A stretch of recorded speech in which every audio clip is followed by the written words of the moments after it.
En ce vendredi après-midi d'automne, dans l'hémicycle feutré de l'Assemblée, sous les dorures, au milieu des sièges de velours rouge, se prépare un coup d'État social. La violence à bas bruit d'un monarque prêt à tout pour contenter les intérêts de ses amis banquiers. Qu'importe si les élections sont perdues, tant qu'Arnaud Bolloré et Saadé sont satisfaits. Qu'importe si des gouvernements illégitimes d'usurpateurs tombent les uns après les autres, tant que Bruxelles est contentée. Avec la Macronie, la République s'est évanouie, c'est le règne de l'oligarchie. Le sketch grandeur nature que la France observe médusée depuis plus d'une année n'a qu'un seul but, que l'oligarchie tienne, que la finance encaisse, que Macron reste. Oni, détesté, acculé, il a engagé une nouvelle bande de mercenaires. Balayés dans les urnes, ils n'ont qu'une seule mission, défendre le régime du pognon. Voilà donc le Cornu, 8 ans biberonné au palais ministériel, déjà une fois démissionné, qui vient nous resservir la soupe avariée d'un Bayrou auto-censuré. Parce que oui, le budget d'horreur sociale qui nous fait face n'est rien d'autre que la cure d'austérité Bayrou-Macron à peine revisitée. D'ailleurs, vous connaissez la ministre du budget ? C'est la même que celle qui sévissait en février dernier pour imposer 32 milliards d'efforts budgétaires. La même qui a inventé le plan Bayrou, qui l'a fait tomber. Étonnant, non ? Au même budget, les mêmes conséquences. Votre chute est programmée. Madame la ministre, vos chiffres sont autant de lames plantées dans le dos des Français. 4,7% de déficit, sans augmenter les impôts des plus riches. Ça veut dire quoi ? Ça veut dire 40 milliards de massacres à la tronçonneuse, le budget le plus violent socialement de la Ve République. Ce budget est un coup d'État social. Il fera cracher du sang et des larmes aux Français. Tout le monde va morfler. Les salariés, les étudiants, les retraités, les malades. Personne ne sera épargné. Aux malades, vous avez décidé de leur injecter l'austérité en intraveineuse. Quel niveau d'inhumanité faut-il pour imaginer cette idée ? Malades du cancer, du diabète, de la sclérose en plaques, aux 14 millions de personnes souffrant de maladies chroniques, vous allez pourrir la vie. À ceux qui ont du mal à se lever, à marcher, à respirer, qui luttent chaque jour contre la maladie pour vivre, vous avez décidé de les taxer.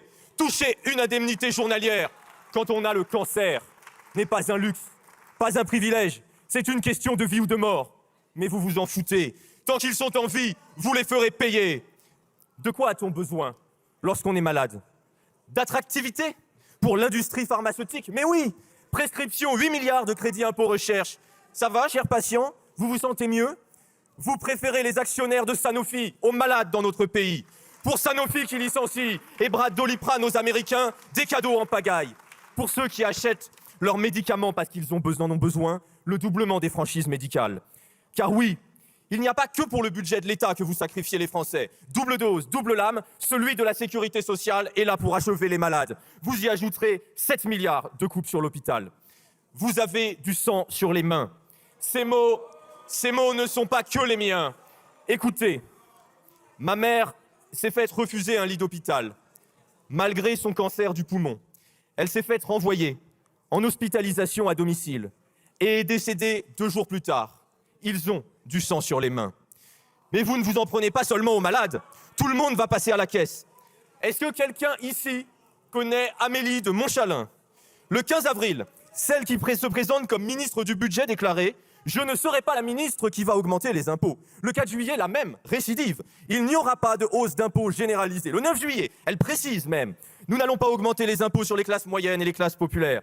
La question c'est, est-ce que Amélie de Montchalin, que les plateaux télé décrivent comme ministre du budget, est la même Amélie de Montchalin que celle qui nous présente aujourd'hui ce budget ? Parce que oui, les impôts vont augmenter. Et pour tout le monde, pour les malades, je l'ai dit, mais aussi pour les retraités. Enfin, pour les retraités riches. Vous savez, ceux qui, après une vie de travail, s'engraissent avec 1 666 € par mois. Ça suffit, l'opulence, pour épargner ce pauvre Bernard Arnault qui a vu sa fortune bondir de 19 milliards en une seule journée. Faisons-les payer les retraités.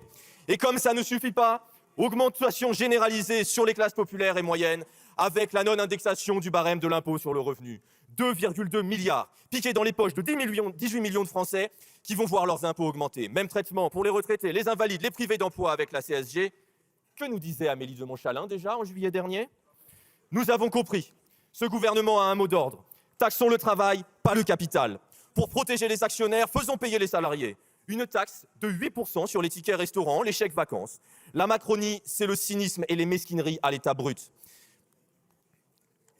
Il ne faudrait pas que les salariés puissent bénéficier de ce qu'ils ont produit, surtout pour manger. Alors on a taxé les malades, on a taxé les retraités, mais trop, c'est jamais assez. Si on veut réduire le déficit, on va devoir finir par taxer Bolloré. Ah, vite une nouvelle idée, les étudiants. C'est vrai quoi?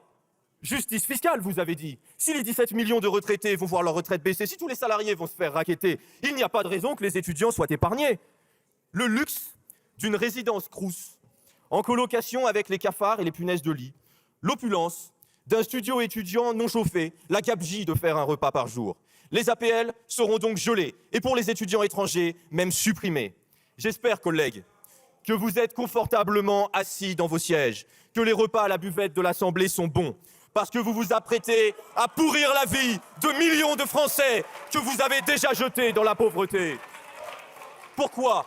C'est à eux de payer. De payer quoi? Le déficit. C'est vous qui l'avez creusé. 211 milliards de cadeaux aux grandes entreprises, 75 milliards d'exonérations de cotisations sociales, 60 milliards de cadeaux fiscaux aux plus riches. Voilà où est parti l'argent. Et pour quoi faire? Relancer la croissance, vous avez dit. Créer de l'emploi. Vous êtes en train de creuser notre tombe avec le sourire. 65 000 entreprises ont fermé. L'industrie disparaît peu à peu. Sa part dans le PIB est passée sous les 10%. Au début de l'année, 60 sites industriels ont ouvert. Miracle, félicitations. 83 ont fermé, 23 de plus. Et les derniers qui existent, vous refusez de les nationaliser. Les Vancorex et les ArcelorMittal sont abandonnés. Budget après budget, vous détruisez l'activité dans notre pays. Le Mozart de la finance nous a composé une nouvelle trilogie. 2024, 32 milliards de coupes cumulées sur l'année. Conséquence, une croissance qui passe de 1,4% à 1% et un déficit qui explose de 40 milliards. 2025, ça recommence. 32 milliards de nouveaux supprimés, la croissance passe de 1,1 annoncé à 0,7 réalisé. 2026, le gouvernement applique la même recette, il aura donc le même résultat. L'OFCE annonce que la saignée de 40 milliards de Lecornu va faire s'effondrer l'activité de 0,8 points de croissance. Chaque année, nous vous prévenons. Chaque année, vous recommencez. Et alors, encore une fois, il faut vous expliquer. La richesse dans notre pays n'est pas produite par les actionnaires. La richesse est produite par les travailleurs et les travailleuses et par la consommation populaire. La consommation, c'est 55% du PIB. Quand vous taxez les plus pauvres et coupez dans nos services publics, vous appauvrissez la France. La preuve, les recettes de TVA se sont de nouveau effondrées. Moins de pouvoir d'achat égale moins de consommation. Moins de consommation égale moins de croissance égale moins de recettes égale plus de déficit. La politique économique de la Macronie, c'est d'étrangler le pays. Résultat, le chômage va de nouveau exploser. 8,2%. Bravo Mozart. Tout cela sonne faux de compositeur. Dans une tragédie, nous l'avons dit, il y a plusieurs actes. 40 milliards, un record. 10 milliards en taxation sur les plus pauvres, 5 milliards de coupes pour les collectivités territoriales, 15 milliards de saignés pour la sécurité sociale et 10 milliards pour achever l'agonie pour nos services publics. Tel est le poison de M. Macron. Quand les associations qui font tenir notre pays suffoquent, 315 millions d'euros en moins. Quand le chômage explose, 2,4 milliards en moins pour le travail. Quand nos agriculteurs ne survivent plus, 247 millions de moins. Quand 2000 enfants dorment à la rue, 1,5 milliard de moins pour la cohésion des territoires. Quand les violences sexistes augmentent, 1 milliard de moins pour la mission Solidarité. Quand notre école tombe en ruine, et puisque la Macronie pense qu'on enseigne mieux finalement, sans enseignants, 4000 postes supprimés, 500 millions d'euros en moins. Et puisque le Mozart de la finance n'a de culture que financière, il raye d'un trait de plume tout le reste, 238 millions de moins dans le budget de la culture. Personne ne sera épargné. Personne? Si, les plus aisés bien sûr. On n'oublie pas les copains fortunés. Pendant que les plus pauvres voient leur salaire baisser, les 500 familles les plus riches ont doublé leur fortune, 600 milliards de plus depuis 2017. Merci Macron. Et en 2026, au milieu de la pauvreté, de nouveaux cadeaux, 5 milliards d'euros de participation en moins des plus riches par rapport à l'année dernière. Les actionnaires qui détestent tant l'État sont drogués aux aides publiques. C'est un vol en bande organisée. Dites-moi, les cambriolages augmentent en France, non? Le braqueur est à l'Élysée. Mais pour un casse de cette ampleur, il faut des complices. Sous la cagoule de l'austérité et du pillage des pauvres pour reverser aux riches, il y a Marine Le Pen. Eh oui, Marine Le Pen, qui a définitivement réalisé ces dernières heures sa mue macroniste. Cela avait déjà bien commencé ces derniers mois. Destitution de Macron, elle vote contre à 2 reprises. Censure du gouvernement, elle l'empêche à 8 reprises. Bayrou à Matignon, c'était déjà avec sa bénédiction. Le Rassemblement national est devenu une holding de la Macronie. À moins que ce soit l'inverse. En commission déjà, sous la houlette de Jean-Philippe Tanguy, nouveau pantin de Jordan Bardella, ami des hommes d'affaires, manœuvrant au service du CAC 40, le Rassemblement national a défendu les ultra-riches aux côtés de la Macronie, comme si leur vie en dépendait. La taxe Zuckman pour les centimillionnaires, empêchée par l'alliance Macron-Le Pen. Le rétablissement de l'ISF, empêché par l'alliance Macron-Le Pen. L'exit tax pour les évadés fiscaux, empêché par l'alliance Macron-Le Pen. La suppression de la flat tax, qui diminue l'impôt sur les revenus du capital, empêché par l'alliance Macron-Le Pen. La taxation des dividendes, empêchée par l'alliance Macron-Le Pen. L'augmentation de la contribution sur les hauts revenus, empêchée par l'alliance Macron-Le Pen, etc., etc. Électeurs du Rassemblement national, entendez-le. Le RN est devenu une petite bande de copistes de la Macronie. Regardez le contre-budget qu'ils viennent de présenter. C'est le budget de Macron version brouillon. La perte de la prime d'activité pour les personnes en situation de handicap, c'est dedans. Le doublement des franchises médicales, c'est dedans. Les 7 milliards d'économies sur la santé, c'est dedans. La suppression des postes d'enseignants, c'est dedans. Emmanuel Le Pen ou Marine Macron, difficile de trancher. Qui copie sur qui ? Parce que dans le budget Lecornu, le gouvernement lui-même a copié-collé le programme de l'extrême droite. Taxation généralisée sur les étrangers, demande de naturalisation, plus de 200 €, titre de séjour, plus 100 €. La Macronie vient de s'élever au rang de l'indignité nationale. Dans le budget, il n'y a rien à sauver, tout à jeter. Un coup d'État social, ça ne se négocie pas, ça ne s'amoindrit pas, ça se combat.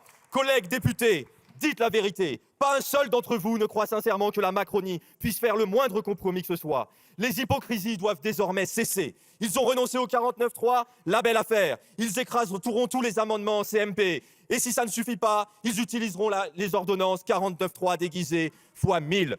Est-ce qu'un seul d'entre vous peut dire qu'il fait confiance à Emmanuel Macron ?